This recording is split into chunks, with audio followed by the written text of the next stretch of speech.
Now, does anybody want to explain to me why a brand new car is missing features that my 2013 Kia Optima has? Then they're like, all right, we need 8K down, 30% APR. Then I was like, I have a 720 credit score. I haven't missed any of my payments. I should be looking at like 6 to 10% for my APR, maybe even lower. They're like, your credit score doesn't matter. I have a 2022 Ram, limited, top of the line, whatever. I don't really like it. The average car payment of a new vehicle in America has hit an all-time high of $700 in 2026. Used, you're looking at about $500. And once you factor in insurance, gas, maintenance, and interest, some people are spending close to $1,000 a month. And the craziest thing is, it's becoming normalized. In today's video, we're going to be taking a look at a couple things, including the buying experience, the process of getting insurance for the vehicle, maintenance, and the sheer unreliability of some of these new vehicles. As always, if you like this kind of content, make sure to like and subscribe. It helps out the channel a ton. But without further ado, let's get right into it. I just turned 30, and this is for all the young women in their 20s. Most important piece of advice I could ever give you: do not buy a new car. Don't do it. It is a scam.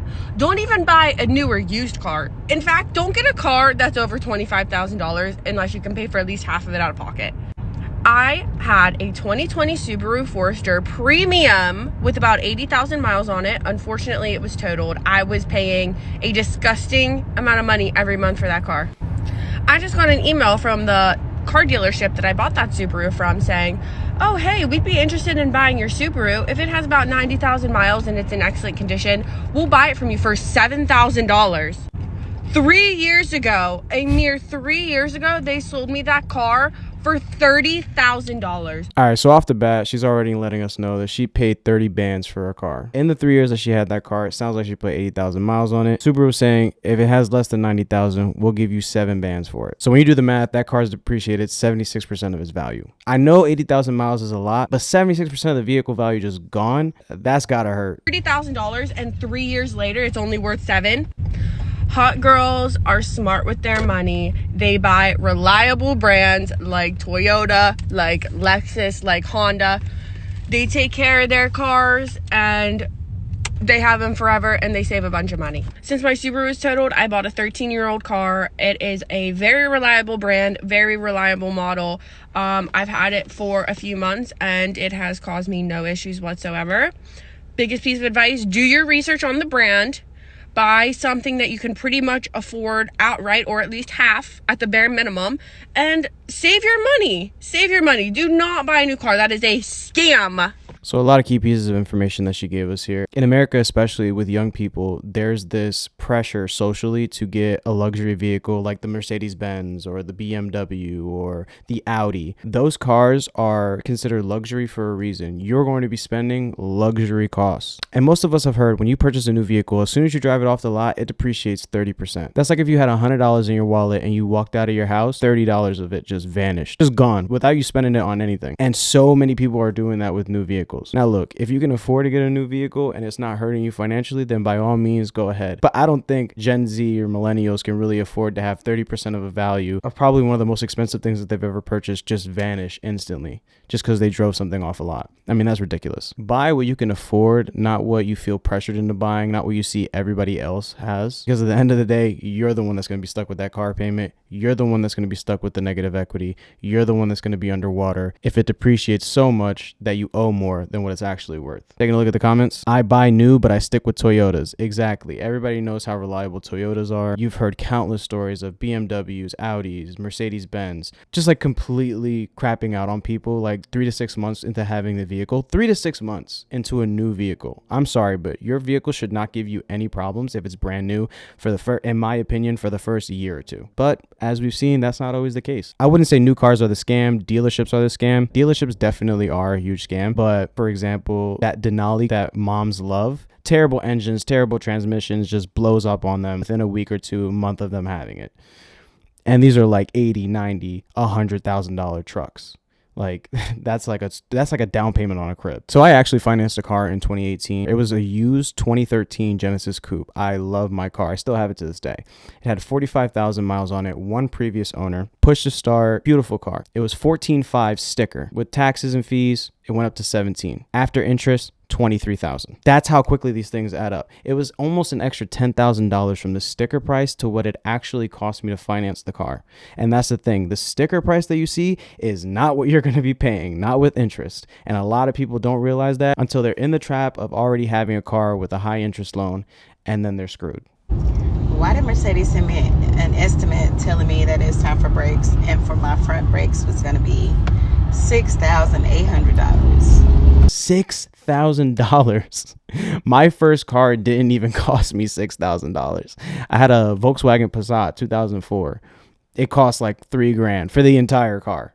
It was a piece of crap for sure. $6,000 for brakes is ridiculous. Like, but she wanted to drive that Mercedes. She wanted that nice badge. She wanted everybody to know that she got it like that. So when it comes time to put that maintenance in, you're going to have to back it up with the wallet. I told them people I will stop this car with my thumbs. And the brakes for $6,800, them brakes need to stop crime. They need to put a stop to crime. Because what kind of brakes? Needless to say, I got my brakes done on Friday. Guess how much they were? $275.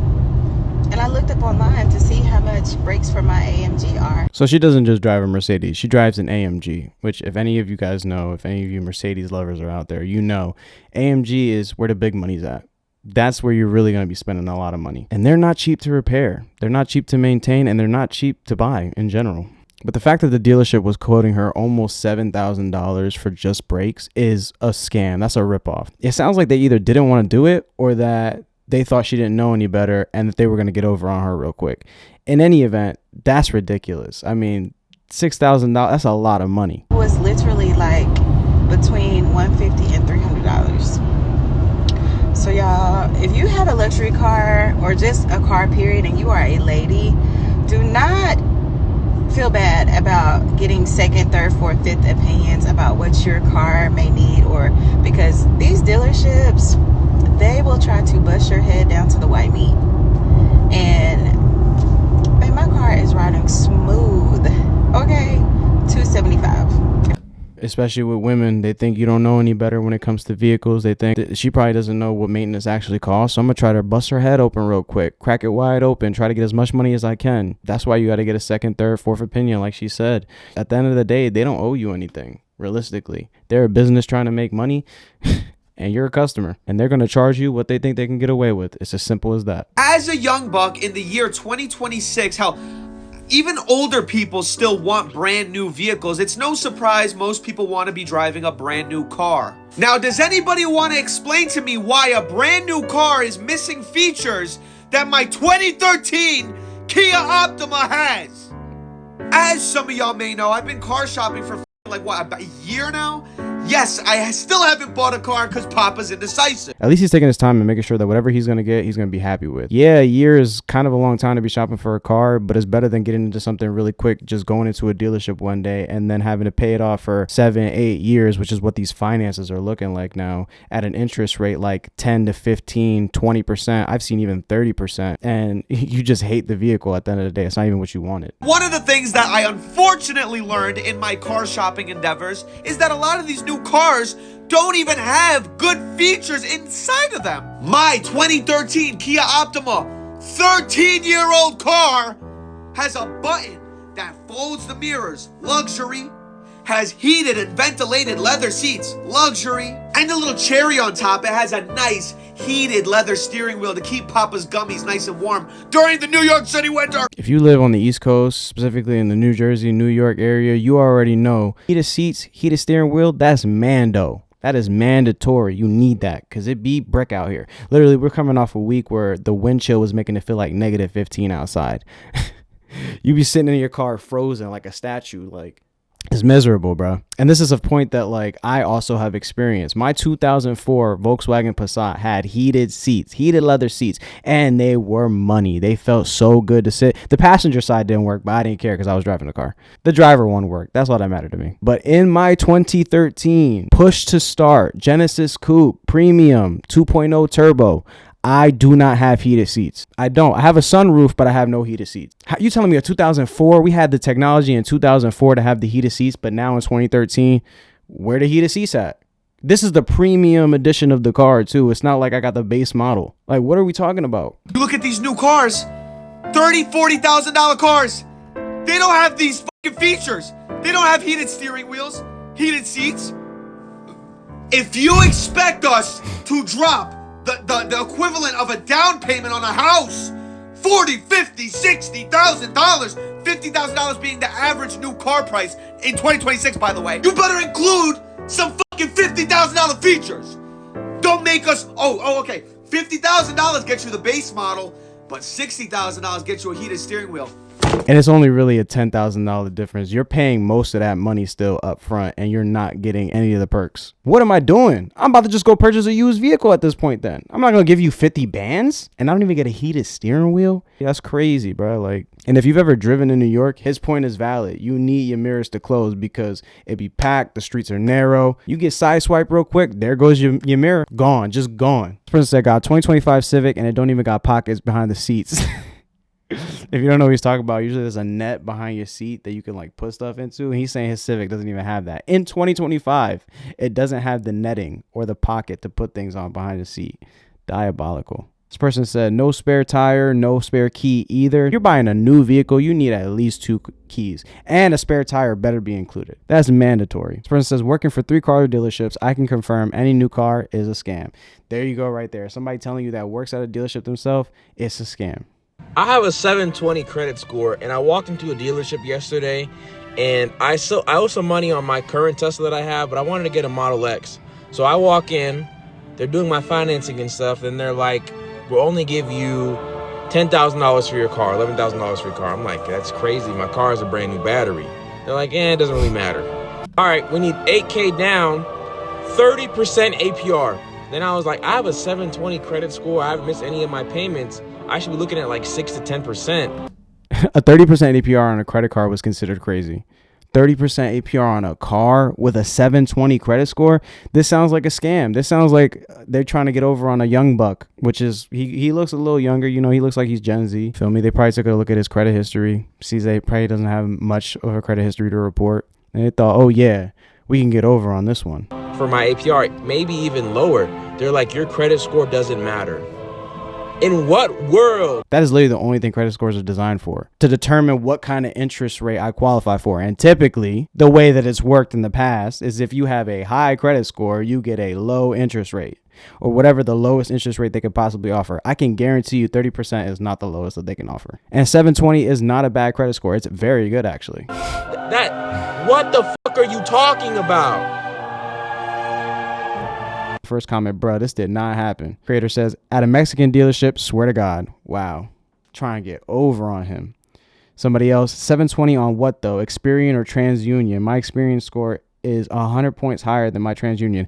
Does it matter? A 720 is a 720. Why are we talking about 30%? We shouldn't even be at 15%. What are we talking about? This person says, I currently have a 647 credit score and I just got a new Toyota Land Cruiser, $85,000. Yeah! For a Toyota? Oh my gosh. With a 2.9 APR. But I have 7 paid off vehicles on my credit report. That's what I'm saying. They probably took a look at his credit report, saw he didn't have much of a credit report, and they were like, yeah, let's try to crack him for as much as we can. This person says, you're not a strong 700, so he's right. Your score don't matter in this case. It's the history. What are we talking about? I still got that score. So what does the score mean at this point? Nothing. It means nothing. Person says 30 is outrageous. I'd walk out anything above 13%. For reference, my APR on my car was 8%. In 2018, everybody told me that I got robbed. You would be lucky to get an 8% now, according to these videos. I am here to tell y'all right now, luxury vehicles are a scam. I'm telling you, it's a scam, right? This little locking nug. Ask me, how much is this? I don't need to ask him. You know why?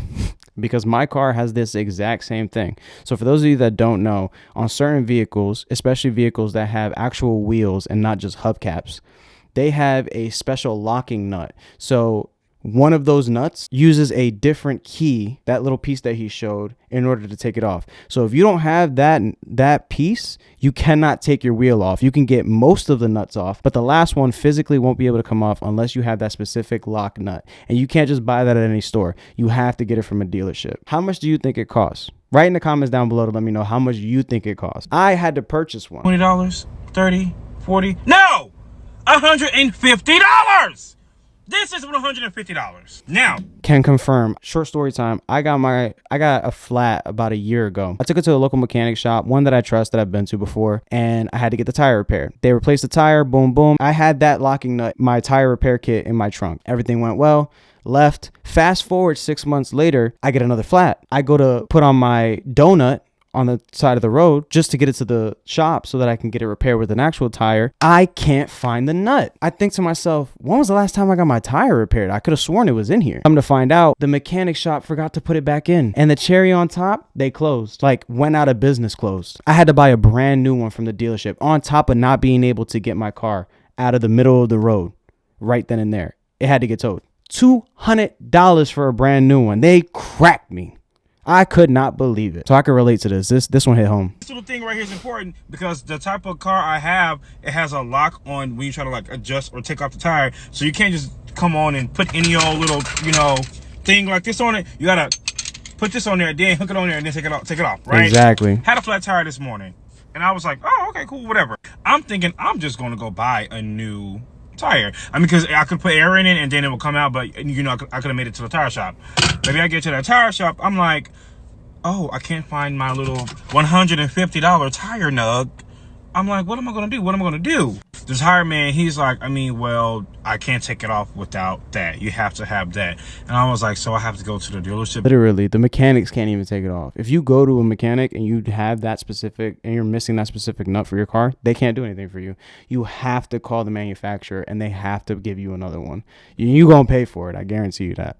Taking a look at the comments. This person says, my car has these two. I didn't even know they existed. The tire place asked to search my car and they found them in the glove box. That's what I'm saying. They just be random. And it's such a small piece, you can misplace it anywhere. Or they could just forget to put it back in your car. This person says a wheel lock set for a Honda is $99 to be fair. All right, cool. But he doesn't drive a Honda and neither do I. So it's going to be a little bit more expensive. This person said, I totaled my Benz and I'm low-key relieved.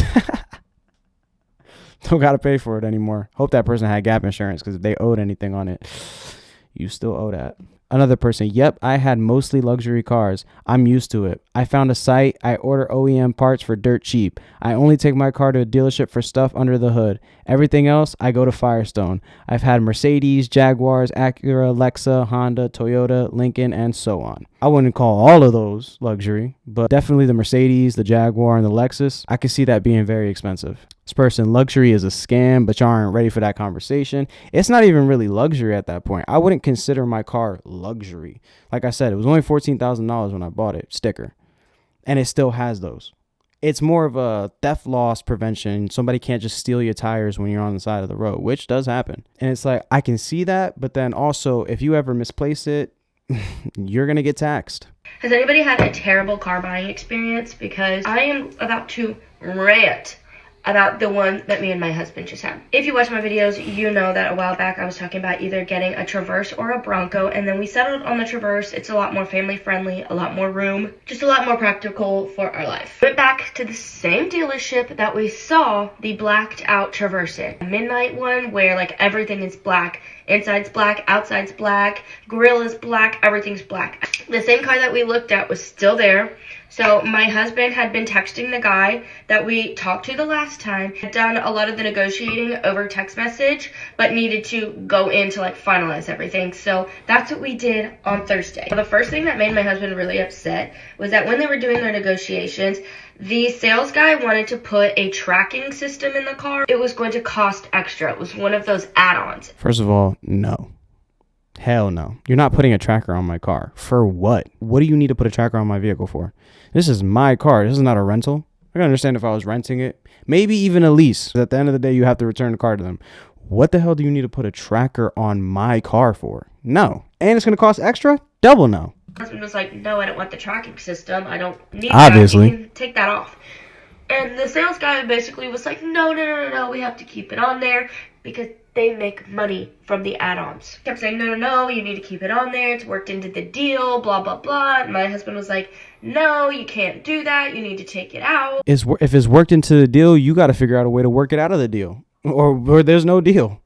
I don't care what you're talking about. I'm not buying a vehicle that has a tracker on it, especially not for extra. The guy kept going and talking to his manager and then coming back and be like, sorry, man, we can't take it off, blah, blah, blah. We're already losing so much on this car because my husband knows what he's doing when he walks into a dealership. How are y'all losing so much on the car? That's not my problem. You had the car for a certain amount of money for sale. You agreed to that cost. It is not my responsibility to make sure you're financially sound at the end of this transaction. It's my responsibility to make sure I'm financially sound by the end of this transaction. I don't owe you anything, just like you don't owe me anything. What kind of pressure, guilt, blame game is this? What are we like? What? We're getting the deal that we want. The rest is on you. But you're not going to put a tracking system that we have to pay extra for that we don't want because it's an add-on. You need to take it off. The guy kept insisting, no, you have to keep it on. It's part of the deal. So my husband said, no, I'm going to go talk to the finance guy. We'll get this taken care of. He goes to the finance guy. He sits down and he says, hey, I need this number to be this number. And the finance guy says, okay, we'll just take this off. The tracking system. And that's the thing, is that they will really sit there and lie to your face and tell you all those add-ons are absolutely necessary when they know at the end of the day all it's really doing is driving up the finance costs so that they get more kickback from the finance company if you're financing it. That's all that really is. He was lying to them. What a great person to buy a car from, by the way. And my husband says, oh, you can take that off because your sales guy over there said you can't take it off.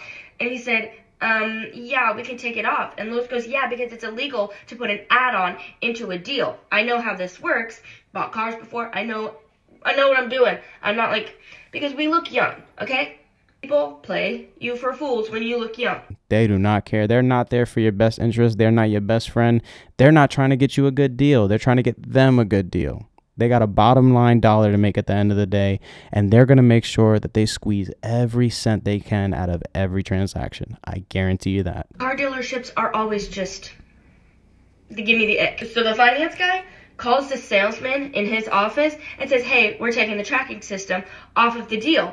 And the guy's like, why'd you do that? It's worked into the deal, blah, blah, blah. And the finance guy even says, because it's illegal. We cannot put an ad in as an incentive to get a deal done when it's something that the customer doesn't want. It's illegal. So not only is this just bad practice as a dealership, it's just straight up illegal. And they had to inform the salesman guy on the floor to let him know, yeah, we can't do that. And you need to be careful because you could probably end up costing this place a lot of money in legal trouble. Unbelievable. How ridiculous. The sales guy was pissed because when he went to go take the car to get washed or do whatever he did, put gas in it, I don't know. He took the car, comes back, parks it right back in the front. My husband comes out, then the sales guy comes out. They meet up outside in the front of the building. And the sales guy says to my husband, you should have left the tracking system on there. We just lost more money on this deal. That's not our problem. He's saying that they lost more money on the deal as if that matters to the customer. The customer does not care. That is your responsibility. I have no stake or ownership in this dealership. Whether it succeeds or fails is not my problem. And I won't think about it twice after this transaction. I don't care. You need to take that up with management for real. We're getting a good deal. We're the ones who have to pay for it every month. Now you're going to guilt trip us. The first problem was the finance guy should not have called the sales guy and told him all of that on the phone while we were still in the store, because then it made the sales guy pissed at us. So you started it. Now you're pissed at us. My husband bit his tongue because he was like, calm down, dude. So now it's time for us to get everything into the new car. And another thing was that we wanted to just transfer our plates to the new car. My husband told the sales guy that and was like, hey, we're just moving our plates to the new car. And he goes, that's another thing we just lost money on, because apparently they make money off of new plates too. I don't know. This dude was pissed. It sounds to me like a lot of that guy's commission check was getting cut with that deal, and he just thought it was a waste of time, and he tried to make it their problem. And he thought that maybe they'd take some sympathy on him, and a lot of people do because they're kind and they want, to benefit the person that's helping them with the transaction. Imagine how many people that guy does that to on a regular basis. I mean, that's slimy. There's no other way to explain it but just slimy. Why would we not just transfer our plates over? That's so easy to do. Just take the plates off, put them on our car, and it's fine, right? He was big mad. We had to put our car seats in, phone chargers, things like that, transfer everything over to the new car. They shook hands. We get in the car. I go to turn it on, and I'll insert a picture right here. Something is wrong. The screen won't turn on. The screen won't turn on. So they wanted all that extra money at the end of the day. It wasn't even working before it drove off the lot. You want me to give you more money for a vehicle that's not functioning properly? You must be out your mind. Front screen that has like all the stuff like right behind the steering wheel won't turn on. So what do? We mess around with it, right? We're like pressing buttons and like turning the car off, turning it back on again, not working, okay? Mind you, my husband test drove the vehicle the second we got there. He knew we were buying it that day. He wanted to test drive it. He went and drove it on the highway, came back, everything was fine, everything was working. And then the sales guy got in the vehicle and took it to the back and then came back. We get in the car and it's not working anymore. So my husband has to go inside to that sales guy who's pissed at us and be like, hey man, our screen's not working. So he comes out to look at it. He's messing around with it, pressing buttons, doing the same thing. And he goes, let me take it to the back to like the service and see what's going on. We're like, okay. So we get out of the car and we're just standing in the parking lot with our child, just like standing there like. So he comes back and he says, they think that it needs like a system update or something like that. Why do I need to update it? It's not an iPhone. It's not a MacBook. Like, what are we talking about? You're telling me because it doesn't have an update, I can't drive it off the lot and I have to wait till it's done updating in order to drive it? What are we doing here? Get rid of all of this technology in the car. I don't need this. I don't want any of this technology in my car. First of all, it's distracting. And second of all, it doesn't work. What are we doing here? Do you just want people to be unhappy with their vehicles? How long is that going to take? Because they have to go pick up our daughter from school. And they said, we'll give you another vehicle and you can come get it when it's finished. We're like, okay, that's like what we're just going to have to do. So we had to take everything out that we just bought and put it into basically a rental. We're like, yeah, we'll let you know when it's finished and you guys can come like pick it up. Now my husband is messaging them throughout the evening and into Friday, just like trying to get updates of when it's going to be finished because we just bought a car that now we can't drive, right? That's a little bit annoying, but whatever. On Friday, they basically say, the system update is finished, but we're going to do like a full detail on it. So that might push it into Monday. That sounds a little sketchy to me. Usually they don't offer to do a full detail on it. And because it already had an issue, what it sounds like to me is, yeah, it's still having that issue. We don't really know how to tell you it's still having that issue. So we're going to give you good news, like we're cleaning it for you for free, instead of, yeah, it's going to take a little longer. Manipulation. So he's just like, no, like whatever we can do to get it back today, you don't need to detail it. We didn't ask you to detail it. We want the car back today. And they're like, okay, it'll be ready sometime this afternoon. We'll let you know. Then they say, okay, the car will be ready at 5. Just waiting until 5 to go pick it up. So he goes and gets a haircut and he comes back and he is pissed, okay? He is on the phone and he like goes into our room and is like talking to somebody on the phone and you can tell that things are heated in the phone call. So he comes out and I ask him what's going on and he said, now our car's not ready and they don't know when it's going to be ready. Like, okay, like what happened? And they said, well, they went to go drive it and the screen stopped working again. Now he's like trying to call everybody and figure out what's going on because you said it's going to be ready at 5 and now it's not working again. And they're basically not giving any information because they don't know what's going on with the car. They don't have any information to give you. They don't even know themselves what's going on. They don't.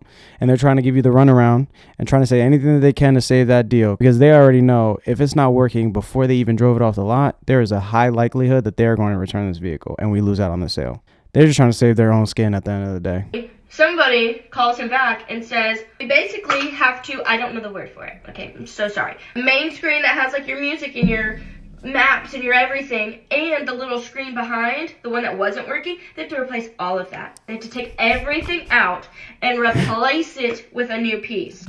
They have not even taken this vehicle home yet and the infotainment system already needs to be replaced and the heads-up display.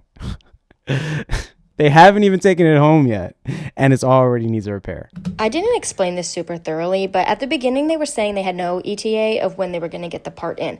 Then when my husband started getting a little bit more assertive, they were like, oh yeah, we're going to get it in late February. And at that point, we'd be pushing into March because they still have to install it, which would take a couple of days because they have to rip apart the entire dashboard. So we bought a car yesterday that we can't drive because it needs like a whole new screen system. They should have bought that car yesterday and returned it the day after.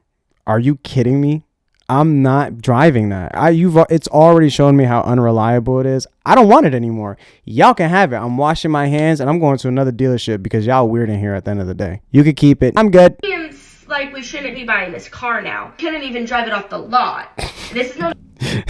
Now she thinks she shouldn't have bought the car. You shouldn't have bought the car when you saw how sketchy that car salesman was being. And look, no shade to her. Like, at the end of the day, hindsight's 2020. There should have been a couple key indicating factors to let you know that this deal was going south and quickly. A good sign. So they're trying to reassure us that everything is going to be okay. The thing is, we already have like a bad taste in our mouth and we're like freaking out. So my husband remembered that they have the exact same Traverse, the one that we bought, the exact same one sitting on the lot right now. So he calls and asks them, what if we just want to transfer to that one? Why don't we take our deal and transfer it to this one? They're like, oh, no, you know. Like, no, that's going to be more work. We don't want to do that. Okay? The sales guy was like, I'd have to be the one to do that, and I'm not even in the office right now. It just sounds like that sales guy doesn't want to help them. And I don't even know why they're still trying at this dealership. I would have just gone. There is no shortage of dealerships in America. I would have taken my business elsewhere. And this is the thing. Y'all got to start voting with your dollar. You got to start letting these businesses know that you do not support their business practices, their terrible business practices, and that you will take your business elsewhere. Otherwise, they're going to keep doing this to people. They're going to keep getting over on people and thinking that this behavior is okay. And it's just not. Well, you've been talking to me all day. So what? Because my husband was like, I'll come right now. We'll get all the paperwork switched over and we'll go get the new one right now. He's like, no. I have to be in the office. I'm not in the office. We can't do that right now. I'm not here today. My husband's like, well, then transfer me over to a sales manager. Like, a sales manager can do it. He goes, no. A sales manager can't do it. It has to be me. And my husband looks at me and he's like, so then why do you have sales managers? A manager can't do that? What's the manager for then? The thing is, that car is $900 more than the car that we bought. They're the exact same thing. They're the exact same thing. They're twins. But that one's $900 more. Doesn't make sense to me. I don't understand it. It's stupid. But that one's $900 more. And my husband got a hell of a deal on the one that we bought yesterday. Of course you got a hell of a deal on it. You can't drive the damn vehicle. I don't care how good the deal was. You can't drive it. It couldn't have been that good of a deal because you can't drive it. So basically, we'd have to go in there and renegotiate, redo everything, redo the whole sales process. We can't just switch the deal that you got yesterday to this car, even though it's the same exact car. My husband's like, I'm not doing that again. I can't do that again. So now, basically, our only option is to have them fix the car for who knows how long, and I drive a rental. Things can never just, like, go easy. Like, things can't just go smooth. You know what I mean? Especially buying a car. There has to be something wrong every single time you buy a car. They did everything but go to another dealership. I swear, they tried to salvage that any way they could. And what the actual answer should have been at the end of the day was just taking your money elsewhere. Taking a look at the comment. The salesman means that another salesperson will get paid on the deal and he will lose out on his pay dealing with your sale. That's exactly what he meant. If he's not there to physically do it himself, the sale probably went to the next salesperson and they work on commission. And that person was not giving up their commission, not after all the work he put in for you. Because it seemed like he didn't even want to help. Another person, is there not a lemon law for this? This person says they knew it was broken. They were hoping y'all wouldn't find out till later. Y'all got lucky that it was on the lot. That's exactly what I just said. They knew that car was not functioning properly before they sold it to her. And they just got lucky because it happened to break down before it even left the lot. You got the deal because they knew it was a POS. They were hoping that you wouldn't find out it was a POS till you owned it for a bit. This person says ghost screen. Sun comes in the window and makes it come apart. It happened to my truck. Was going to cost $1,500. I fixed it myself. Buying a car is one of the worst experiences of modern life, but is it a scam? Find out on another episode of my hit series, Is It a Scam? Yep. The reason every step in buying a car feels like a prank is because the industry is set up unlike any other. The people you talk to don't work for car companies, they work for the car dealerships, a middleman with a bank shot funding model. Most of their money comes from financing, warranties, and repairs, so you think you're in a car store, but you're actually in a bad loans and overpriced insurance shop. It's like if computer stores didn't make money off computers, but they made money by selling you timeshares before you were allowed to leave. So they're willing to lie to you and hide a lot of junk fees in long contracts. And because most of their money comes from the end of the sales pitch, a lot of them are willing to make you wait longer so that you're more tired and stressed out by the time it gets real. People always wonder why buying a car is a whole day experience. That's why. Not because it should take that long to buy it. They intentionally make the process that long. The FTC tried to make this better a few years ago by banning misleading tactics and junk fees, and would you believe it, the car dealerships sued. Can you imagine how broke your industry is when you will literally sue to prevent a law that says you can't lie to your customers? Do I need to tell you they won? Of course they won. All 50 states have laws preventing manufacturers from selling directly to people, with a few small exceptions for all electric car companies, and people who go through that process say it's much better. But of course, the dealerships are fighting back. The car middlemen use their massive lobby to keep things from getting better, and it is funded, of course, by you anytime you pay for their bad loans or their fake insurance. So they're legally protected rent takers who use your money to make sure they're allowed to lie to you and that things never get better. But are they a scam? Yep. And this is exactly why I tell people that they need to vote with their dollar, and they need to make sure that they survey the field. Make sure that they looked at every possible avenue for getting a car before making the decision to get a car, because these are becoming very large financial responsibilities that people are just doing on a whim. I can't tell you the amount of stories that I've seen where somebody's like, oh yeah, I took my car into a dealership to get a repair and they ended up telling me that it was no good, so I just bought a new car. You didn't even take a beat to think about that. You just dropped 20, 30, 40, 50 bands on a brand new car without even taking a second thought to think about the reliability, how it works for you, if there's anything cheaper you can get on the used market, if there's a better deal, literally anywhere else. They just let them talk them into a deal. And that's the kind of the car deals bag. They're really good at talking to people, and they hire people that are good at talking people into things. I make well enough to afford my truck. I have a 2022 Ram Limited. This thing's fucking sweet, right? It's literally whatever, top of the line, whatever. I don't really like it. Like, I have a 2000 GMC Sonoma back here. I don't know if you can see it, but I fucking love driving that thing. 4-wheel drive, V6, manual. It doesn't have heated seats, doesn't have a heated steering wheel like this thing does, and it doesn't have 4 doors. But I don't really think that this truck is worth 10 times the amount as my other truck. My wife has a Tacoma up there. That thing's sweet, but I don't think that thing's worth 8 times the amount as my Sonoma. I think I kind of regret buying a brand new truck at this point because it doesn't really make me any happier. You know, I thought it would, but we live, we learn, I guess. Taking a look at the comments. Bro is sitting in roughly $120K of regret. $120,000 for a truck. That's what homes used to cost. And now you're just spending that on a truck. And it's a truck he doesn't even like. He admitted to not even liking it. His 2000 Tacoma. 2000, a car that is 26 years old at this point, he prefers to drive that car. Person says, my neighbor is a neurosurgeon and he makes $800K. Yeah! He drives a Camry and his wife drives a Senna. They both get new Toyotas every 5 years. This person says, I'll never understand why blue collar workers making $30 to $60 an hour will go and buy a brand new 90K truck. It's because they want to. It's because they think it's going to make them happy or give them some kind of status amongst friends, family, co-workers, and they want that. All right, so I got one last video to show you guys and then I'm going to wrap this up. But this is about insurance, because a lot of people think about buying the car, but then they don't think about actually insuring it. And surprise, surprise, if you finance or lease a car, you have to have full coverage on that vehicle. You cannot go with the minimum insurance. We're about to find out just how expensive that can be. You go to the dealership, find a car that you love, you get approved and you're okay with the payment, but you have not even checked what the insurance on that car is going to be.